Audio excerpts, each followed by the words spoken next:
So we have a really exciting session in payment channels. So now I think if you, right, so for people in the back, if you can take your seats, that would be great. And we are going to start now. Okay, so let me introduce the speaker for the session. Actually, so the session has 2 talks. And yeah, it's great that we actually have one speaker for both talks. So Lucas, our mayor from TU Win, will be giving both talks. So the first talk is on sleepy channels, Bitcoin-compatible bidirectional payment channels without watchtowers. Great, thank you. Oh, and also, so Lucas is a PhD student, and this is last year. He will be actually on the job market. So if you like his work, come talk to him afterwards. Thank you.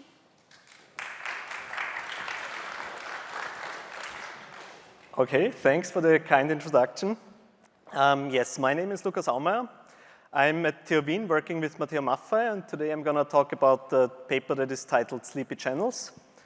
This is a joint work together with Aravind, who is also here at SBC, Giulio, Pedro, and Matteo. And with this in mind, let's switch to what is actually Sleepy Channels. So Sleepy Channels is a paper about a new payment channel scheme. It was accepted at last year's ACM-CCS conference, and it is about a new bidirectional channel construction that allows for an unbounded number of payments, and also for the first time allows users to safely go offline without the need for watchtowers. We only require signatures and absolute time locks, which also makes this scheme compatible with a wide range of cryptocurrencies. Okay, maybe let's start with some background and see why we actually need sleepy channels. So as most of you, I'm sure, are aware, permissionless blockchains face a scalability problem, right? So there is a limited throughput, and part of the reason is that usually there is a blockchain, a global data structure that records all the transactions that are conducted globally, right?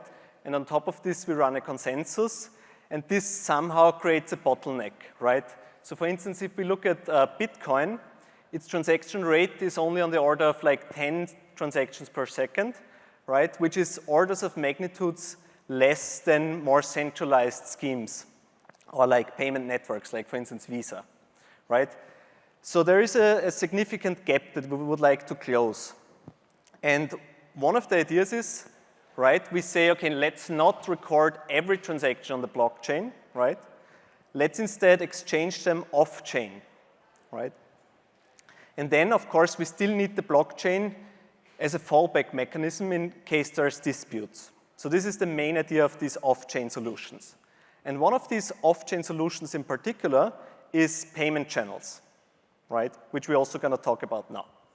So what are payment channels? Very briefly, assume there are 2 parties, Alice and Bob, right? And they want to conduct some payments between one another.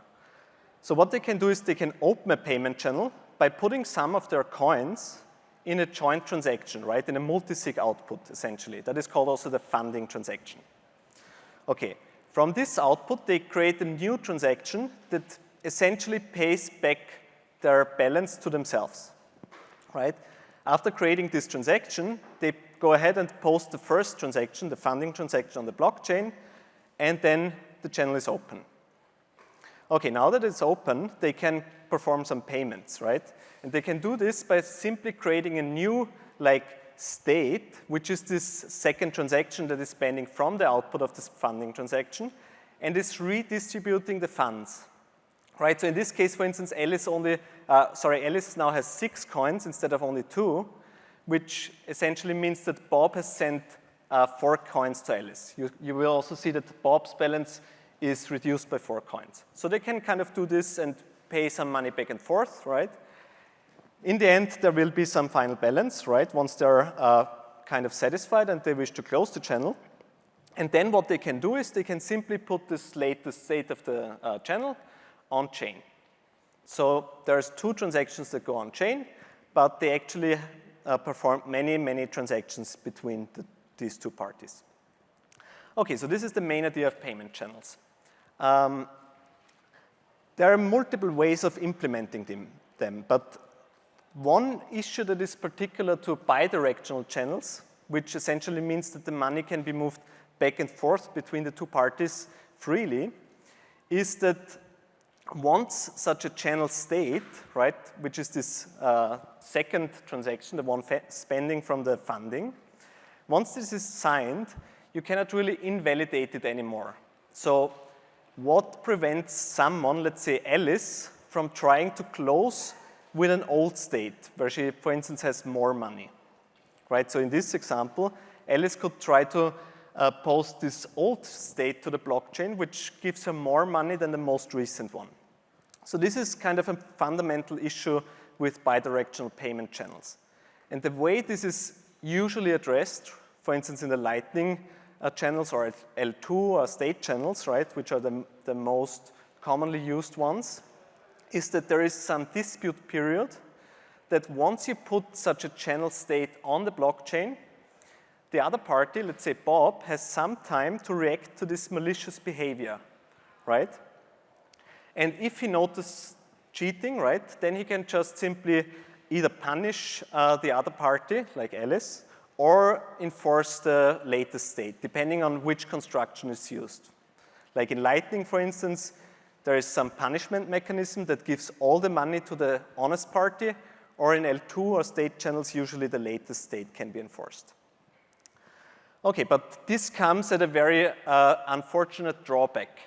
So in particular, Bob, or actually both of the parties that are honest, they need to stay online constantly and monitor the blockchain in order to watch out for this misbehavior, right? And this is something that is new, right? This is something that you don't have on the layer 1, right? If you just use Bitcoin or Ethereum and you send a transaction to the network, you don't really need to be online. You can go safely offline and you're fine.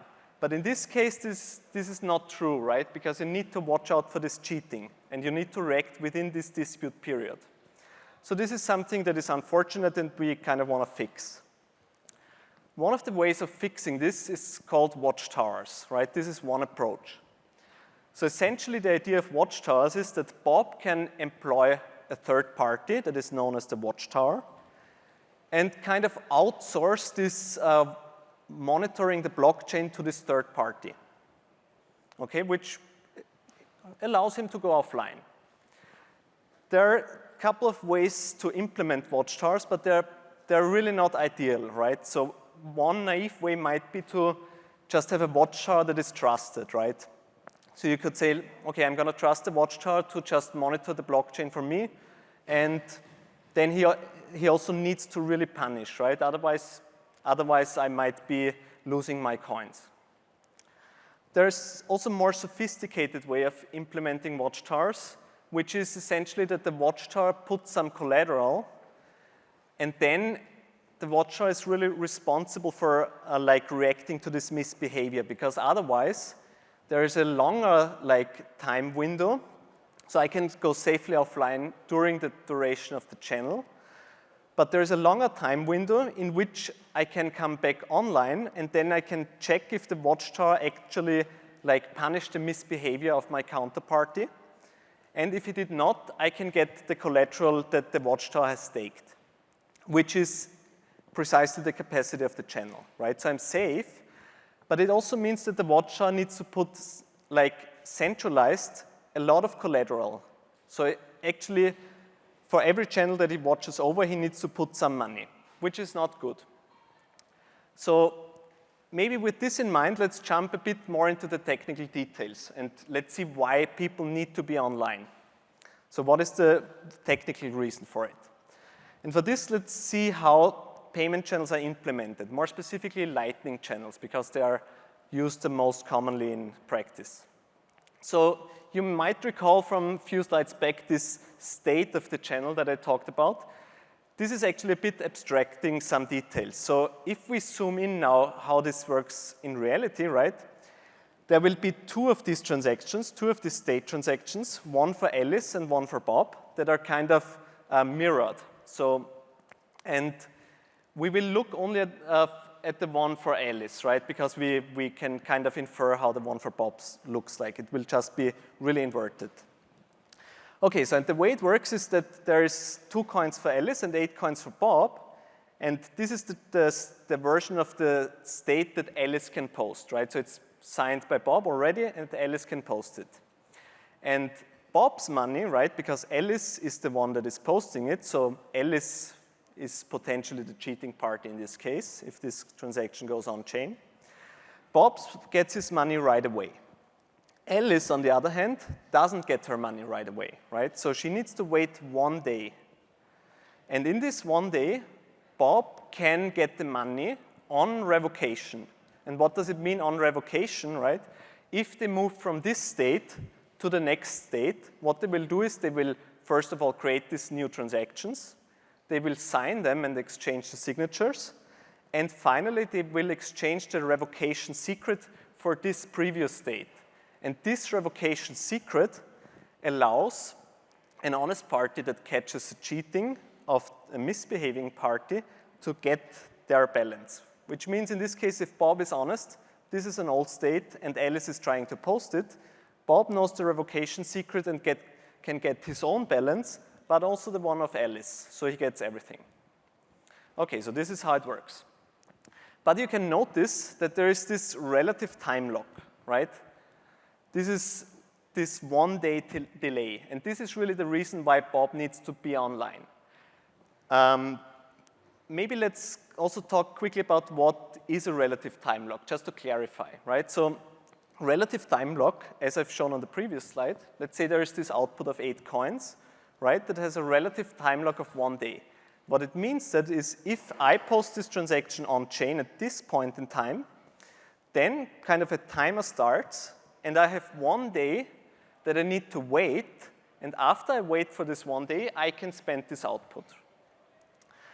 This is in, like, on the other hand, you have these absolute time locks, right, which really encode a specific point in time in the future, right, that doesn't depend on some transaction being posted, right? So in this case, for instance, you have December 1st, you have an absolute time lock. If you post this transaction, you can take the money.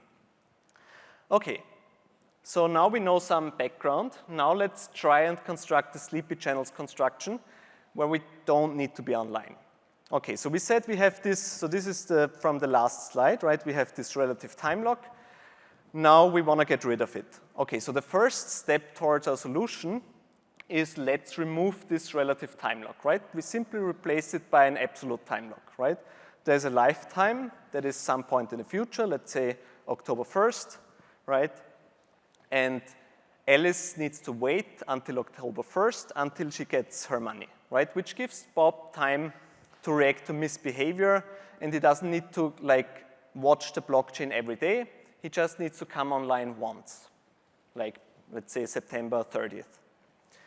Okay, so this is already like kind of fixing this going offline business, but of course this is not really ideal because now what happens is if Alice is honest and she wants to close the channel, she really needs to wait until October 1st. Which is obviously not desirable. So what can we do to kind of fix this? Okay, so the second step towards our construction is, okay, so this is the problem, yeah.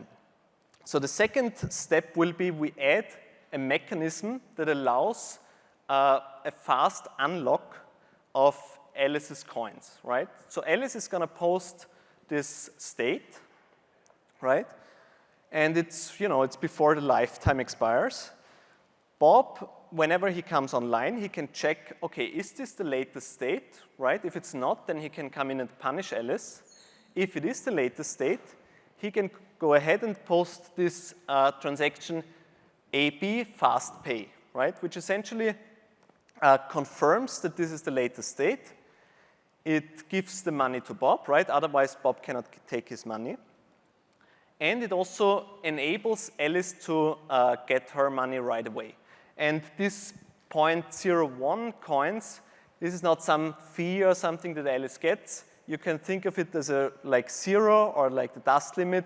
It's really a small value that is just there to enable this logic that, okay, Alice can only take her money if this transaction has been posted. So we are kind of utilizing the logic of UTXO-based blockchains, right, to enable this logic, okay, we can only post the rightmost transaction if this TXAB fast pay has been posted by Bob. Okay, so this is all good and well, right? But now, what if Bob actually doesn't have any balance in this channel, right? If you imagine that instead of 8 coins, he has 0, then obviously he's not incentivized to put this fast pay transaction anymore. So kind of still Alice's money can be locked up for a very long time. Okay, so now what we do is we add another collateral, right? So both Alice and Bob put 10 coins in the beginning into the funding transaction, right?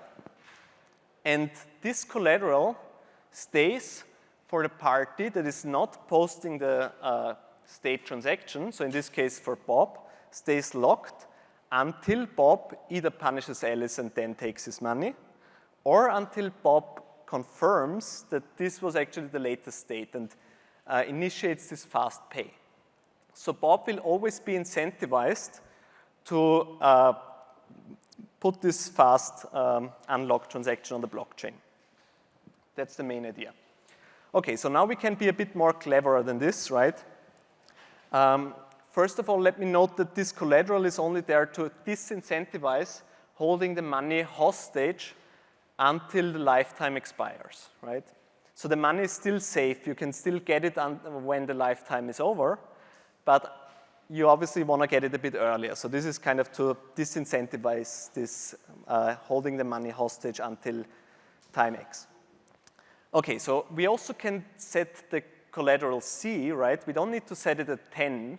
We can set it to any number really that we want, right? It could be 0, it could be 10, it could be even more, anything in between, and we can make it also depend on the level of trust that we have on our counterparty, right? So if I'm having a channel with my friend maybe, then I will put 0 because I trust them that they won't hold me hostage, right? With some other party, I might put half of the channel capacity, and with some parties that I really don't trust, I put the full capacity, for instance. And also, we can make this collateral asymmetric, right? So that one party needs to put more money. If you think about like, there's a small customer on the one side and like a big bank or company like Amazon, let's say, on the other side, right? So it will hurt the small customer more to have his money locked up than the large player, right? So you can kind of set this collateral asymmetric as well. Okay, so now that we kind of went over the construction, let's quickly recap what we actually gain from this, right? So now we actually have the case that users can safely go offline, right? Because if we now say we have a sleepy channel that has a lifetime until October 1st, right? What can be the case is both parties really, but let's say Bob can go offline, right?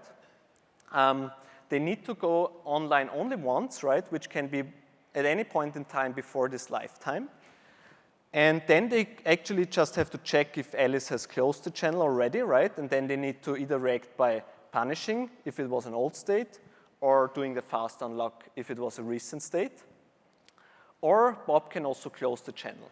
Let me also point out that if both of the parties collaborate, right, then they can just unlock the money right away, because they can just simply create a new transaction that is giving them the money without any conditions, right? But Bob can also do the unilateral closing. Let me also point out that these sleepy channels obviously come at a trade-off, which is specifically that the channels only have a limited lifetime, right? This is kind of not the case with traditional Lightning channels. Yeah. So the second thing that we gain is that we get rid of this, so we allow users to safely go offline without having a centralized collateral, right? So we still need this collateral in some way, right? It has a slightly different purpose, right? Because for the watchtower setting, We really needed it to kind of ensure that parties don't lose any money, whereas here we only needed to incentivize that people get their money right away. But we still need it, but we kind of distribute the collateral, right? So we don't have it all in one place, but we actually distribute it amongst the channels, which is also good. And the last thing I want to point out is that we only require signatures and absolute time locks, which makes this really compatible with a wide range of cryptocurrencies. Actually, we could also go one step further and replace the absolute time locks with time lock puzzles, which means that you only need essentially signatures, which makes this construction also interesting for cryptocurrencies like, let's say, Monero, right, that don't have any time locks. Okay, so now let me quickly go over some evaluation that we did of this scheme. So the first thing that we analyzed is, okay, what is really the problem with this centralized collateral that I mentioned, right? So this is from a Lightning Network snapshot of last year, when the network had like 81,000 channels and 20K nodes and 3,000 Bitcoin total value, which was back in the day, 130 million USD roughly. So now we analyzed, okay, if we say that there is a certain percentage of channels in this network that employ a watchtower, right? We kind of chose them at random and then ran the experiment a couple of times. So what is the average collateral that we need to lock up? And this is really quite high. So if I'm a watchtower service provider, right, and I want to watch over 10% of the channels, then I would already need like 13 million USD to have enough collateral to do this, right, which is a lot of money. And if you go up further to like 30%, this number grows even higher, right? You need almost 40 million USD. So this is the one thing that we analyzed. The second thing that we analyzed is kind of, okay, we said, let's do a simulation that kind of runs over 30 days. We know that in Lightning, right, users need to come online every day, at least once, in order to check for this misbehavior. Whereas in sleepy channels, the users need to come online only once, right?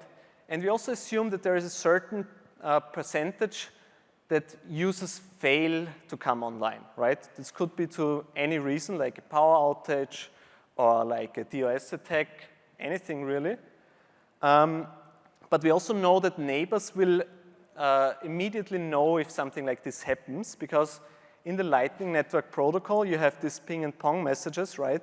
So you will know when your neighbors are offline. And we assume that neighbors will try, when they notice this, try and steal your funds. Okay, so this was kind of the setting.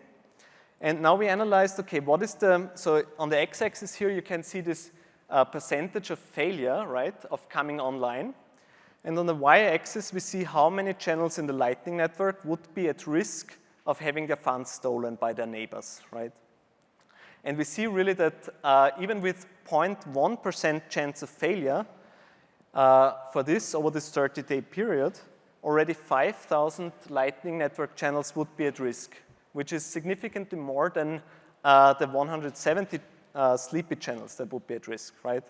And it's also intuitively clear why this is the case, right? Because the Lightning users, they need to come online 30 times, right? And if only one of these coming online things fails, they already lose their money essentially, or at least are at risk of losing their money. And if you put a higher percentage of failure, like for instance 1%, already 50,000 channels are at risk, which is already more than half of the network essentially, right? And you only have 2,000 sleepy channels at risk. Okay, so this is kind of the simulation that we did. We also have some evaluations where we measure the sizes of, okay, how big are the transactions that you need to put on chain, how many fees you pay. We deployed them also on the testnet in Bitcoin, but I encourage you to check out the paper for this because I won't have time to go into this now. Okay, so now let's quickly recap what we talked about. So we introduced a new payment channel construction that is bidirectional and supports an unbounded number of payments, right? But it allows users to safely go offline. And this without needing to employ Watchtower. We only require signatures and absolute time locks, which makes it compatible with many, many cryptocurrencies. We have some evaluation showing the advantages of our scheme. And also, if you're curious, you can find in the paper like a formal analysis of this construction, the UC framework. Okay, so thanks. Feel free to check out the paper on this link, and I'm free to ask any questions. Thanks.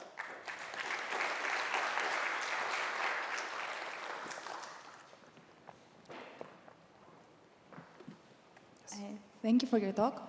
I have a question. In your example, Bob has an upper bound on when he has to punish or agree with Alice in order to collect his deposit, or it's open? Bob will get, so if Alice posts the transaction, right, Bob will get his collateral right away. The only thing that he won't get, sorry.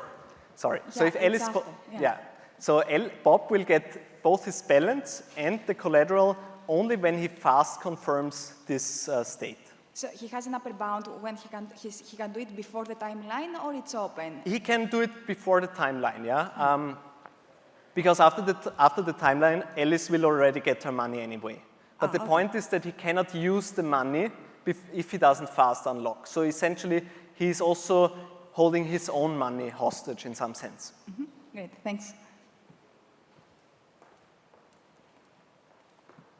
Are there games that can be played by holding or like broadcasting a commitment transaction that is past these fixed deadlines? Because normally in the current construction for the Lightning Network, we have relative time locks. So you kind of have this predictability, whereas there's this consistency in the way that the channel force closures happen. One of the troubles I foresee with a scheme like this is that there gets to be when you deploy it to a practical network that has like network latency and things, that as you get close to those deadlines that are on these commitment transactions, that things can fray. Can you speak to that at all? Yes, of course. I mean, I think the issue is similar in both of the cases, right? Because whenever you have a time lock involved, right, you can somehow try some censorship attacks, right, or some bribing attacks to the miners to censor the subsequent transaction, right? So for instance, in your case that you mentioned, when we get close to this deadline, the counterparty could try and censor, for instance, this punishment transaction, and then try and steal the money, so if it's an old state, right, take the money even though the player like Alice doesn't have these funds in a later state, right? This could happen, but this can also happen in the Lightning Network, right? If you post the state commitment transaction, right, then you have this time delay. Essentially, you need to start this bribing and censorship attacks from the time that the commitment transaction is posted. So it's similar, but of course, in the one case, you have this fixed date, and in the other case, you kind of start the attacks from the moment where you post these commitment transactions. Hi, I have another question. So this idea of getting rid of the relative time locks on the channels, then you basically can't have indefinite channels anymore in the Lightning Network. So channels will have to be closed at some point. How do you feel about this kind of fundamental trade-off to the design of the Lightning Network? For sure, yeah, it's a very good point. I mean, as I said, this is a quite fundamental trade-off of this scheme to the traditional Lightning scheme, yeah. So one thing that we envisioned when we wrote the paper maybe is that you can use this construction in conjunction with Lightning channels, right? For instance, if you know that, okay, I want to have a channel, right, but I want to go offline at some point, then you can open this sleepy channel construction, and you can still interact with Lightning channels.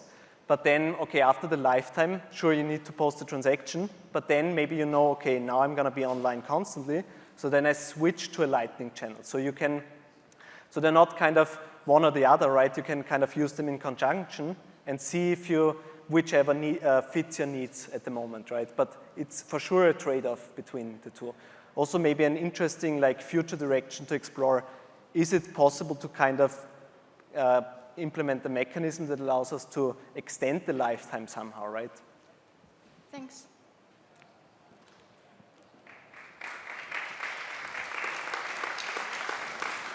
Great. Thanks, Lucas, for a great talk. Now let's move to... So the next speaker, again, is Lucas.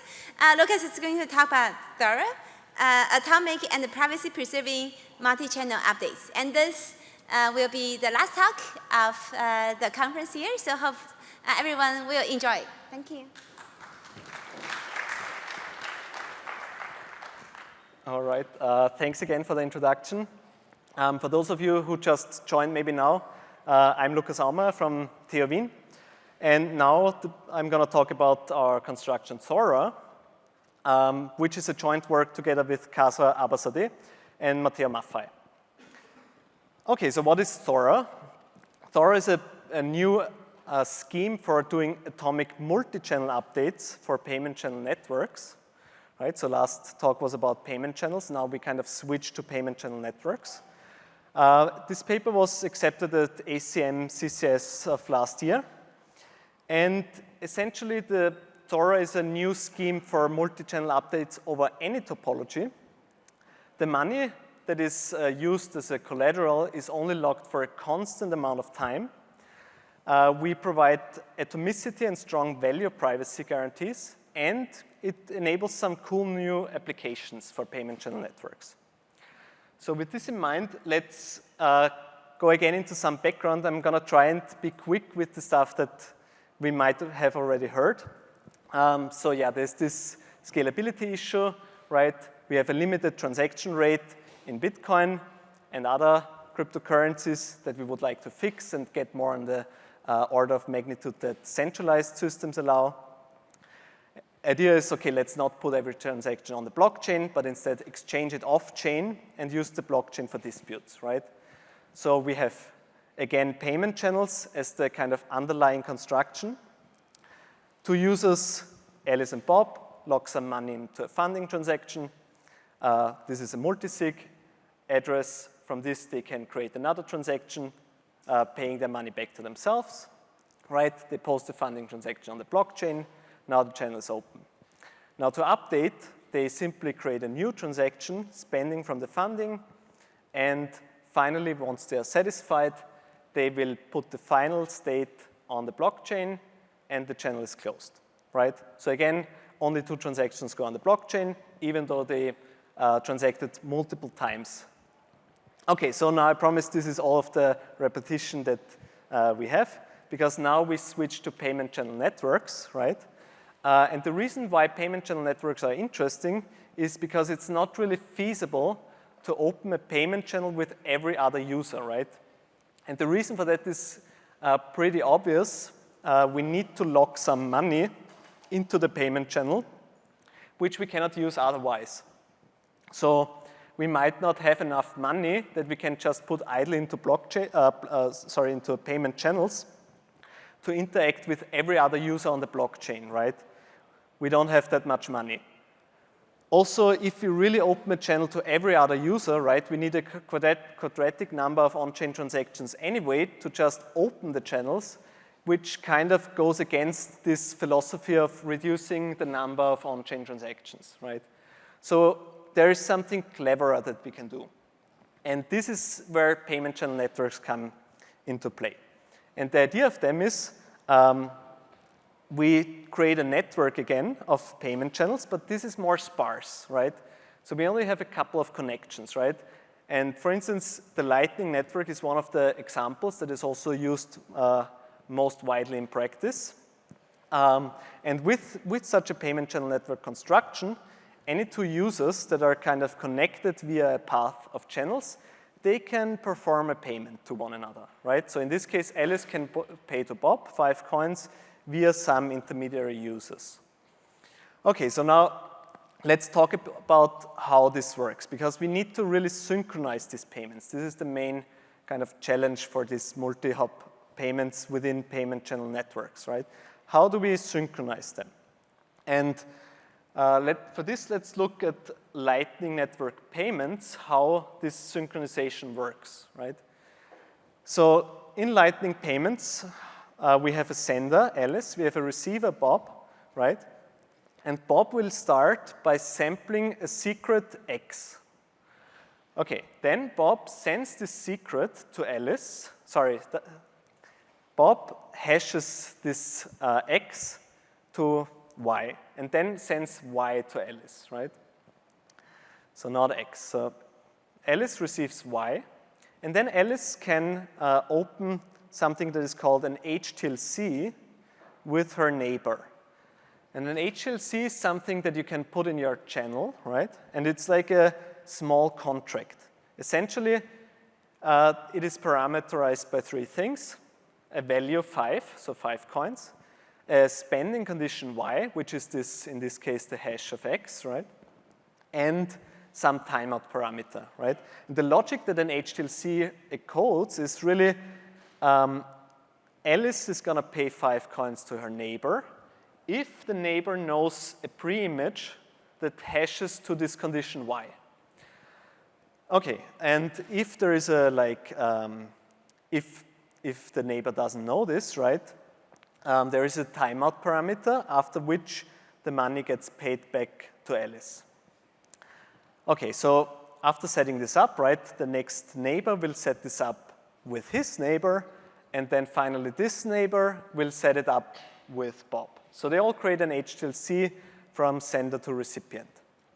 Okay, so now Bob obviously knows the secret X, right? So what Bob can do is Bob can open this HTLC by simply revealing X to his neighbor, right?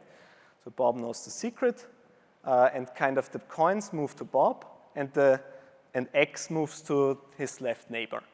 Okay, so now in turn, the left neighbor can do the same, right? Because now the neighbor knows X. So the same thing happens, right? The coins move to the right, and the secret moves to the left. And then finally, the last HTLC can be opened in the same way, right? And the payment is successful. So all of this happens off-chain. And we only really use the chain for disputes. So there's a couple of things I want to point out with this type of payments, right? First of all, if anything goes wrong, the payment is simply reverted, right? We have this timeout parameter, which means that, okay, something goes wrong, Bob is not online, for instance, the money just is reverted. But this also means that the money is locked for a linear time, right? Because the timeout really needs to grow from right to left in order to give enough time to the users to react kind of to what happens on your right-hand side. So it kind of grows and is linear in the path length. But yeah, it works, and it works well for path-based payments, right? Which is, I think, the obvious use case, right, for payments in payment channel networks. However, if you want to do something like this, right, that is not a path, really, like Alice wants to pay 2 users at once, let's say, then how can you synchronize it, right? It doesn't really work with these Lightning-style payments. So there's also a couple of other applications that would be interesting, perhaps. So something like you can think of maybe a crowdfunding where you have multiple senders and 1 receiver, something like an atomic multipath payment, or maybe a transaction aggregation. So what is a transaction aggregation? Let me quickly go into it, because I'm going to use this also as an example to show how the construction works. So assume we have 2 channels, right? Alice and Bob, and Carol and Dave, right? But now Alice wants to pay to Dave 5 coins, and Carol wants to pay to Bob 5 coins. But there are no channels kind of between Alice and Dave, so they're not connected, and also not between Carol and Bob. So you will notice that if we synchronize 2 payments from Alice and Bob and from Carol to Dave, it is essentially the same as if like Carol would have paid to Bob and Alice would have paid to Dave, right? So this is the main idea of this transaction aggregation. And this is now the example that we kind of use when we now will look into how our construction Zora works. Okay, so now let's do it. So quick recap. We have these two channels. We have two payments from Alice and Bob and from Carol to Dave, and we want to make them atomic. How can we do it? Okay, so there are 4 phases to the protocol. We first start with a pre-setup phase. And in this, the two receivers, Bob and Dave, they create something that we call the enable payment transaction. So let's start with Bob. He creates this transaction. The transaction requires the signatures of Alice, Carol, and Bob, so the two senders and himself. And it has 2 outputs, one for each of the receivers, so one for himself and one for Dave. And again, the value that is in this transaction is like, it says 0.01, but you can really think of it as 0 or like the dust limit, because it's really only used to enable some logic, which I will go into later. Okay, similarly, so first Bob sends this transaction to all the other users, right, so that they are aware of it. And then similarly, Dave creates the same transaction, right, or a similar transaction that also requires the signatures of the 2 senders and himself, and also has 2 outputs for each, one each for the 2 receivers. Okay, Dave also sends this transaction to all the other users, and this concludes the step 1. Okay, in the step 2, both of the 2 channels prepare a channel update, right? So, and how does this channel update look like, right? Both channels, the sender, so Alice and Carol, respectively, dedicate 5 of their coins to the following conditional payment. And it's kind of similar to the HLC that I discussed before. So again, you have this timeout, so in this case 60 minutes, let's say, after which the money goes back to Alice or Carol, right? Goes back to the sender. And you have this second branch, right? Which in the HLC case, it was like, okay, if you know the pre-image to this hash, right, then the right user gets the money. In this case, it's slightly different, right? Instead of having the hash, we say if either one of these enable payment transactions that we created in step 1 is on-chain, right? If either one of them is on-chain, we can put the payment transaction on-chain. And how can we do this, right? Let's maybe zoom in quickly. So here is now where so this is kind of the same thing as the one on the left, just with less abstraction. So this is now where these outputs that I talked to before come into play again. We use essentially these 0.01 outputs to fund the payment transaction. And due to the UTXO model, a transaction can only ever be valid if all of its input exist on-chain and are unspent, right? This means that the payment transaction is only valid if the other one has been posted before, the enable payment transaction, that is. Okay, so let's zoom out again. So this is the new state, right? They prepare this, and then they actually update the channel to this new state. Okay, so they perform a payment channel update. And after this update has been successful, right? First of all, we note that at this point, no one can force any payment yet, right? Because the signatures for the enabled payment transaction have not been exchanged. And it will, if something goes wrong again, right, after 60 minutes, after this timeout, the payment will simply revert. Right, so we're still fine at this point. Okay, so now we kind of informed the other channels that exist, in this case it's only one, right, that the update was successful, right? So now kind of we say, okay, now our channel moved to this new state where we kind of put this money into this conditional payment. Okay, and also the channel AB does it. Okay, so now we can move to the third step, right?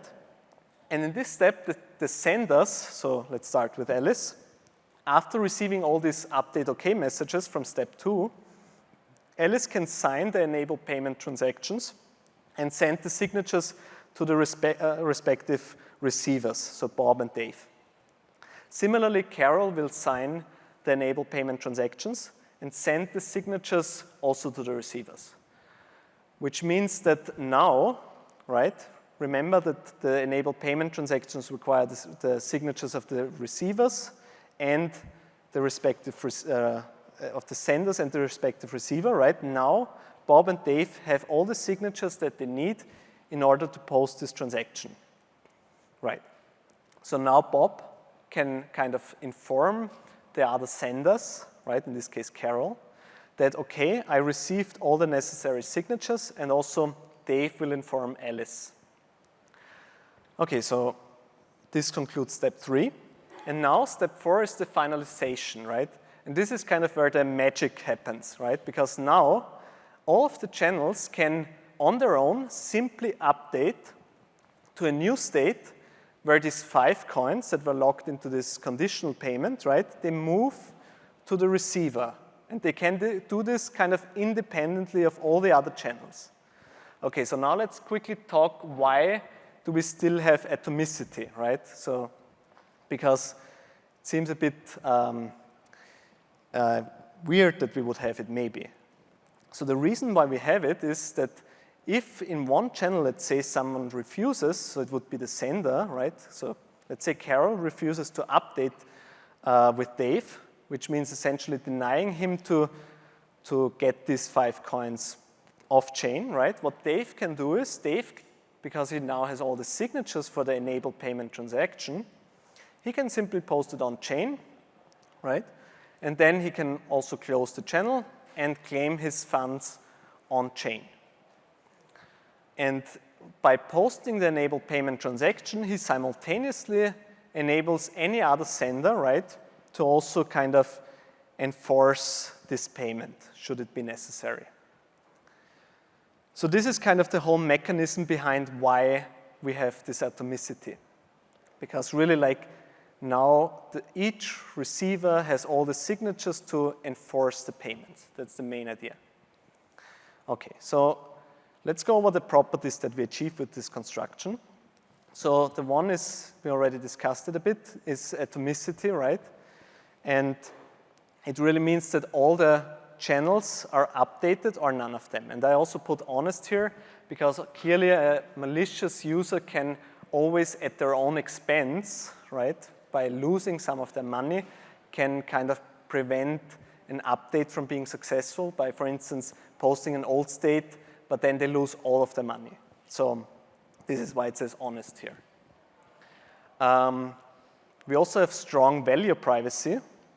And what this means is that essentially the value that is transacted in each individual channel can stay really private to the 2 users that are part of this channel, right? It doesn't need to be leaked to the other kind of participants of this protocol, which is also something that is kind of new if you compare it to, let's say, the Lightning style payment, because here you kind of need the same value, maybe minus some fee, in order to really properly incentivize these updates.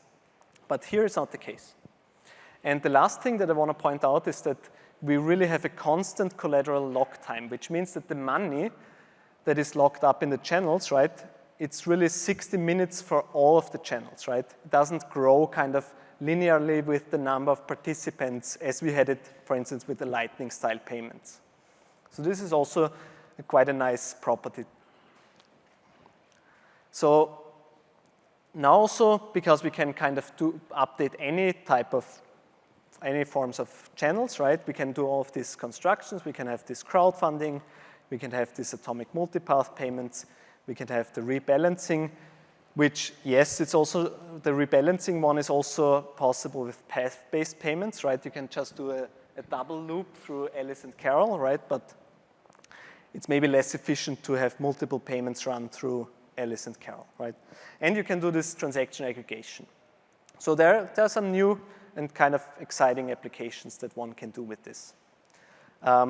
Again, we did some evaluation and also like comparison to related work, kind of, which I quickly want to highlight. And if you're interested more in this, I encourage you to like check out the paper again. But there are a couple of things that I want to point out.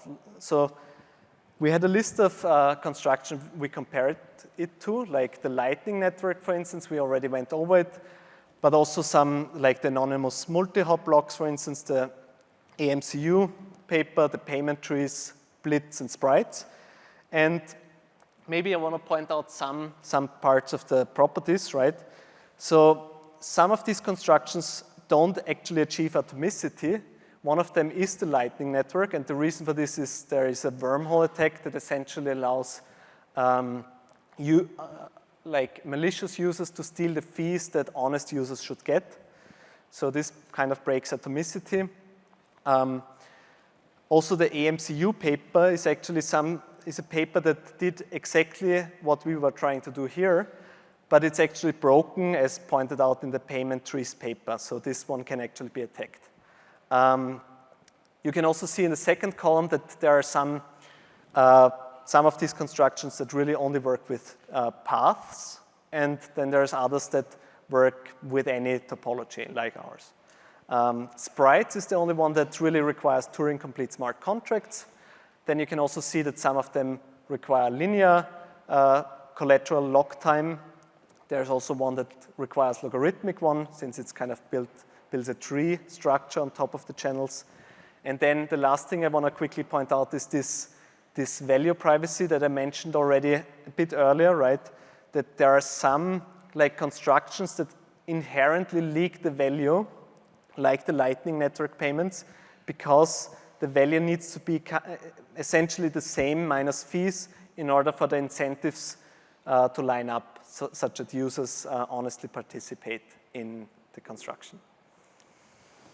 Right, so we also did an evaluation by investigating, okay, what is kind of the overhead, the asymptotic overhead, both for on-chain transactions, off-chain transactions, and the collateral, right? Collateral we already discussed. We need constant collateral per party. The on-chain transactions is linear in the number of channels. The only drawback that you will notice is that we require a quadratic number of off-chain transactions to be exchanged. So this is kind of a drawback. We do conjecture that it's possible to introduce kind of a like dealer type party that kind of takes care of the communication and can reduce it to linear, but this is something that we didn't investigate in the paper itself. Finally, I also want to point out some really like practical cost for this. So we compared it to Lightning Network, Blitz, and our scheme, and we measured kind of, okay, how many bytes do we need to put on chain for the number of channels that are disputed, right? And you can see that it's kind of similar, right? So both for the case where we kind of perform the payment on chain and for the refund, it's always kind of 600, 800 bytes of on-chain data that we need, which back when we did this analysis was kind of $1.20, $1.50. It's kind of similar. The only thing that we need in addition in our protocol, which is also present in Blitz, is this enable payment transaction that we need to put in addition. So this is kind of a one-time cost that we need in addition to all the like costs for disputed channels, which is the first two rows. Right, so we are at the end, so let me quickly sum up. So Thora is a new scheme for atomic multi-channel updates for payment channel networks. It works over any topology, right? It's not only for path-based payments. The money is locked only for a constant time. We have atomicity and strong value privacy, and we enable some cool new applications. Again, we only require signatures and time locks, so this scheme can be deployed on many different cryptocurrencies. We have an evaluation that, if you want to check out the paper, it's a bit more extensive there. We also, again, have a formalization in the UC framework. And also, I want to note that this scheme is actually compatible with the Lightning Network, right? So one could deploy it actually on top of the Lightning channels themselves, just as introducing this scheme as a new way to synchronize Lightning channels, essentially. So yes, thanks. And here's again the link for this paper. Happy to take any questions.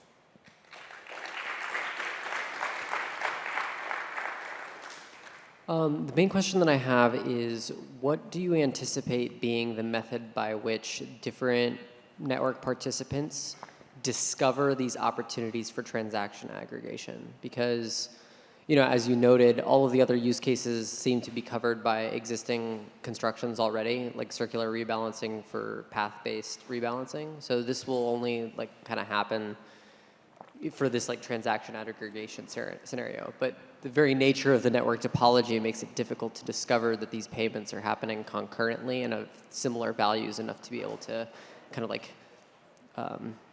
teleport money between different routes. Right, that's a good question. I mean, first let me quickly add maybe that, okay, for the rebalancing, you're correct, right? And maybe also for the atomic multi-path payments, there exists construction for this.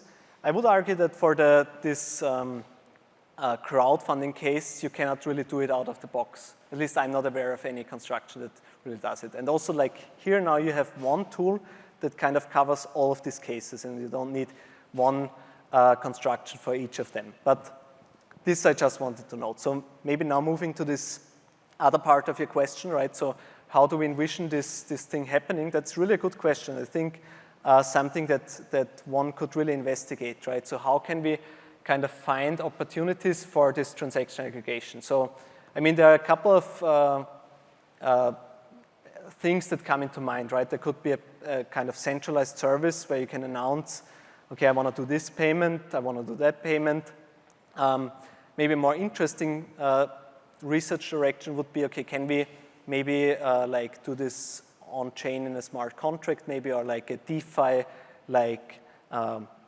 application that kind of takes care of matching these people somehow. That would be interesting to explore, which we didn't do. But also maybe let me quickly note that it's not only the case that we can do this transaction aggregation across the same payment channel network, that maybe it's just somehow split into two parts, right? It could really be also different networks or even different chains. So you could do transaction aggregation across payment channel networks that kind of live on different blockchains as well. So.